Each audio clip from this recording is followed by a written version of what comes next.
Joe Houghton is running a 20-session long series all about Lightroom, a real deep dive into Lightroom. Here is a 20-minute automatically generated preview clip on the kind of things we got up to in session 1.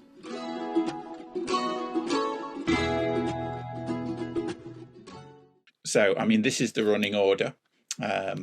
So, you know, if you've got this on Mark's page as well in the Learn folder. Okay. So, you know, we're going to do importing and the catalog today.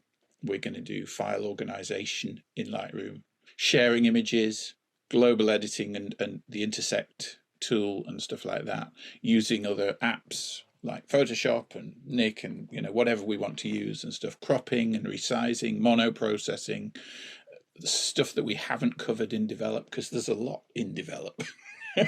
You know, and I'm going to show you pretty much everything in Lightroom.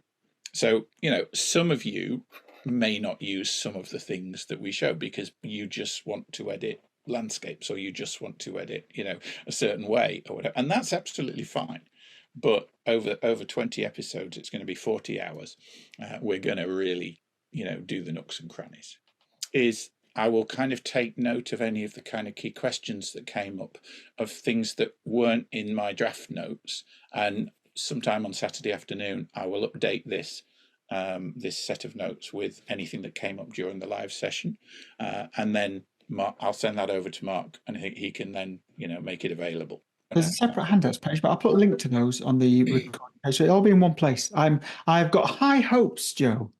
It's going to be so simple. So that different people can consume it in different ways. It just makes things a little bit more accessible. So we're you know, Mark and I are both on a Windows machine, yeah, but on here they're under. You just click on Lightroom Classic. So everything else, pretty much, as far as I understand it, should be virtually identical.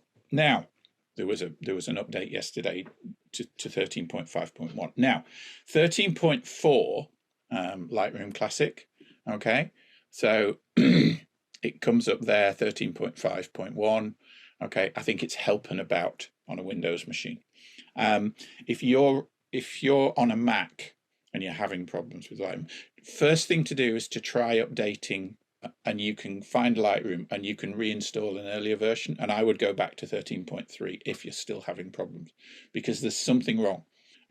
But, you know, these things happen. These are big, complex programs, and every now and then, whatever it is, whether it's Photoshop, whether it's Lightroom, whether it's, you know, any of the programs, there's these little glitches as they're doing updates. So when I'm aware that that's been fixed, I will let you know, and we're going to spend the next 6 months together. Every other Saturday morning. So you know, that's, but just to let you know that that's going on. Okay. We are going to, it's lovely to kind of be together as a group over this extended period. If, you know, quite a number of you have got your cameras on, that's lovely. If you can turn your cameras on, it's lovely. You don't have to, but it's nice to see people's faces. It's nice for me as a speaker to be able to see whether things are landing. And I'm exporting the new shared only screens in HD, which is a lot more bandwidth, but I think it makes a big difference because we all love photography. We want it to be in the highest quality. So there may be a slight delay to some of the video uploads, but I'm hoping to get everything done on the same day. But no further things from me. Thanks, Joe. Lightroom is, and I'm going to stop my share actually, because we can just talk to this rather than, you don't need to be kind of staring at a Lightroom screen. Of understanding about what goes on under the hood is quite valuable. I mean, you know, I drive a car. I have no idea how the engine works. Yeah, but I kind of have a little basic understanding, so I know that if certain things happen, you know, I know to call the garage, or I know to put oil in or whatever. I learned that one the hard way. When I was 18 and I got my first car, I drove for about a week, and I'm colorblind. Yeah, so I don't really see red, you know, sensible enough to have AA coverage. And they came out and they said, the oil light's on. How long's that light been on? I said, well, I'd barely seen it, but yeah, it's about a week probably. And the whole engine had seized up. Most of you are perhaps of an age where you remember going into public libraries, cards, yeah, and those lovely drawers, long drawers that you pull out, and they're full of all those lovely 6x4 inch cards. And that's each of those cards. We're in Lightroom. We're in the library module. Yeah. And you can see these pictures. And I can click on a picture and I can, that'll take me into develop, and now we can develop it and stuff. And a lot of people think, okay, so if you only take one thing away from today's session, yeah, and you press quit, yeah, I'll change my preferences so that I can show you this dialog, because I don't normally have this on. Or maybe it's catalog settings. Okay, and most of you will have this probably set to every time, or once a day, or once a week, or whatever. It doesn't matter. Okay, because if your hard drives are probably both on your desk in your home near the computer, well, if your house burns down, you still lose all your images. This thing of backing up your data. Have you ever lost data, Mark? It's not just me kind of putting the fear of God into everybody. This is it. And I think we've been talking about maybe running a general conversation talk on backing up, as well. So we might put that in the diary at some point over the next months as well. Claire, yes, I've done a session with Claire. she put that in the chat there. So I thought, well, maybe they fixed the problems, because this has been happening. This little spinny wheel, that's the first one. The one with the little icon on it, the little Lightroom to your images, because the edits that you apply to your images in Lightroom are stored, image, a JPEG or a TIFF file or whatever, yeah, and that will persist even if your Lightroom catalog gets corrupted or lost, because that's a baked image, if you like. But Lightroom doesn't make changes to your original image. It looks at your original image, so it's got the link to where it is on the hard drive. One of the things Lightroom is really, really good at is finding images. I mean, I can't remember where all my images are and what they all are, and I've got 600,000 of them. And when you exit Lightroom and it says backup catalog and you say yes, with dates and times on, okay, if it's once a week, obviously it's a shorter list or whatever, but over time, you can end up with 10, 20, 100 of those subfolders. That was about a week old. I kept one that was maybe a month old, and I kept one that was about 6 months old, just in case. Okay, so you can go back and you can highlight a good number of those older subfolders and just delete them, and it'll just free up your disk space.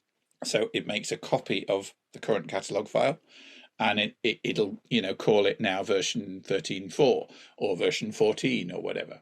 Yeah, so you end up with 2 copies of your catalog, the older one and then the upgraded one, and it'll use the upgraded one by default. On Windows, it's the edit menu, and then I think catalog settings is down here somewhere. I want you to turn it on. I want you to put a tick in automatically write changes into XMP. I'll just pick an image at random, okay, and I'm going to drop into develop module. I'm just going to start editing the. So at the start of the edit, that'll do, okay. And you see, as I did each of those things, look what's happened on this over here. Yeah, it's built up that list of those different things that I did to the image. So if I hover over that bottom line, that's the image as it looked when I imported it. This lovely black and white that I've now got of my shot of whichever cathedral this was, Salisbury, I think, is it?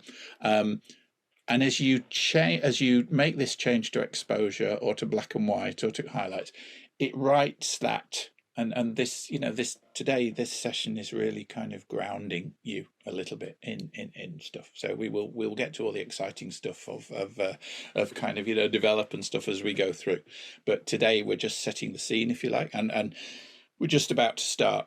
What we'll do is we'll take a break now, and then what we'll do is after the break we'll do the import dialog. This is why you make a separate copy as you make various changes.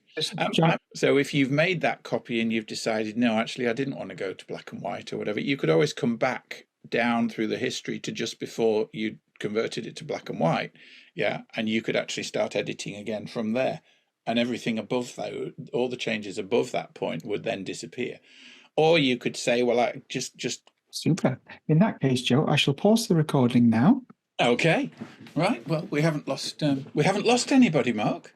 Yeah, which is always good. I always think if people come back after the break, that's a good sign.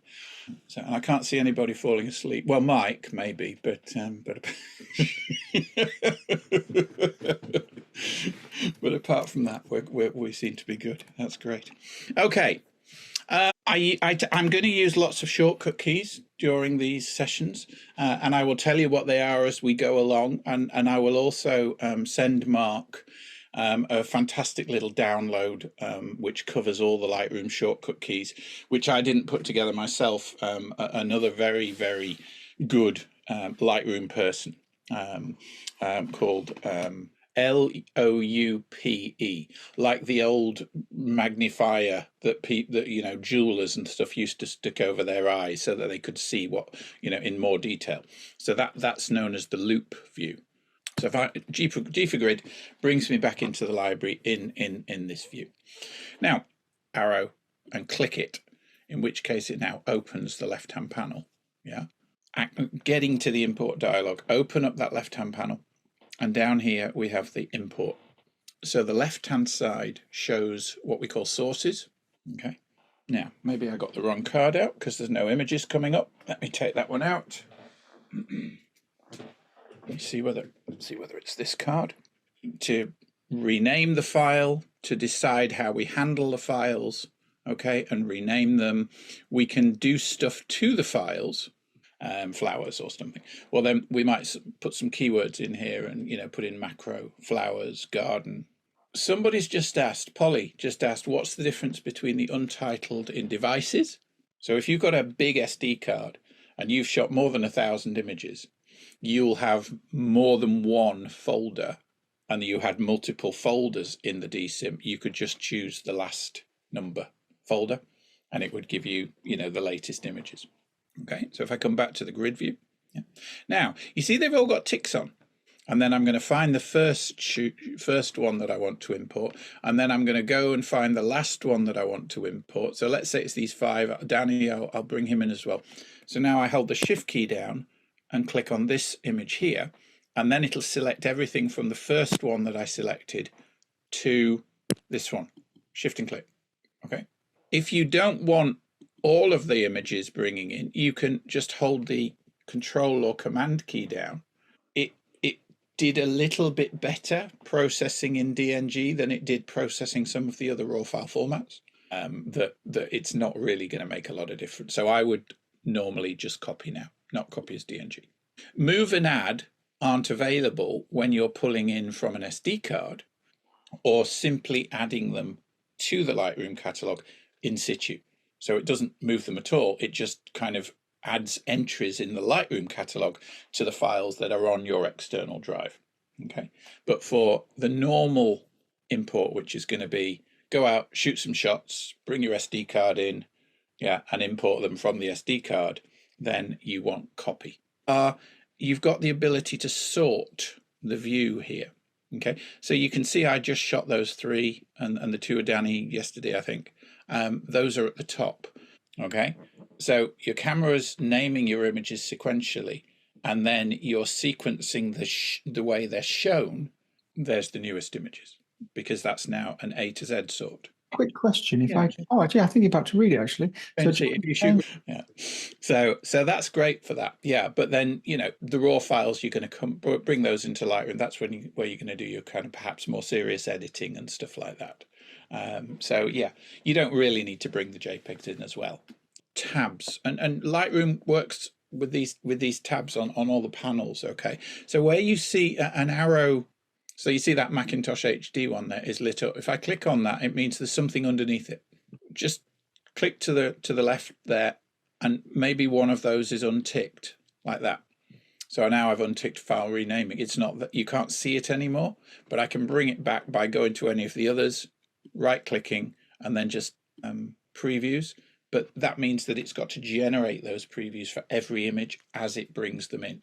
And that's going to slow the import process down. And normally we want to kind of get them in, don't we, so that we can start looking at them and editing them. Okay, so leave that at minimal. Don't check build smart previews. You don't need smart previews for all your images. And we'll look at what smart previews are and when you would use them in a future session. Okay.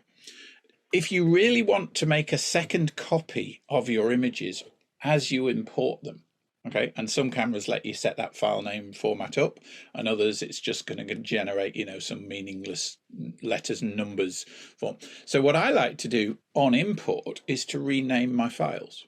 Joe XT5 and then a four-figure number.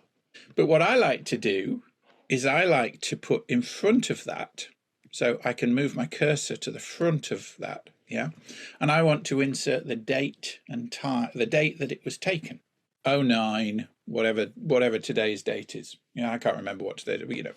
And then if that image ends anywhere, it's got my name on it as well. Okay. We'll go into develop presets and stuff later in the course, but if you have presets, this allows you to apply any of those presets. So if you've set your own up, they're under user presets. You might have other presets, you know, that Matt Kloskowski, there's a few of his presets and some from Loop Deck and you know, whatever. Okay, converted to black and white high contrast, and we'll see that once they've been imported. All right. If you've fallen asleep in the last 20 minutes, wake up, because you end up with folders and folders of year and month and day with other years and other months and days and stuff underneath them, and people get in a right mess. The folder names as part of the text that's associated with all the images in that folder. It would normally now be showing me, yeah, what a pain this update. It really is causing some problems, Mark. So we should see a 09 August 2024 folder in there at the moment. Okay, so I'm going to, but within that month folder, I now want to create a day folder. So we'll call it today, the one under 09 September, and the images in the import will go into that newly created folder. So hopefully that makes sense. And if it doesn't, you're going to have the video to go back over that there's a job going on now. So it's copying and importing those photos. 09 September 2024, bottom left-hand corner, and then it's created the 07 September 2024 conversation folder, and there's our 3 images in it. And if we click on that folder, there's our 3 images. But that's what the XMP file has got in it. It's just a set of text, okay? And Lightroom will go back. Once you've turned that on, it will go back and it will build XMP files for all the other images in your catalog over time. Well, last time I opened up, these images were in 07 September 2024. But yeah, now, does that mean that I've lost the ability to kind of go back to that in color? Not at all. Yeah, and you know, kind of still get back to the color, the original raw file, and you can always undo things that you've done, which makes it a very, very safe space to play. So we are just about on 12:30.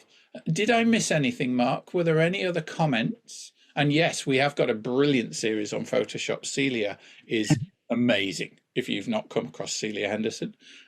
So if Photoshop is something that you want to master, you want to get onto some of Celia's sessions as well. Yeah. Yeah, there's a slight break in December, but it lists that on the page. So we're having a bit of a gap. Joe wants a bit of time off for Christmas. Can you believe that?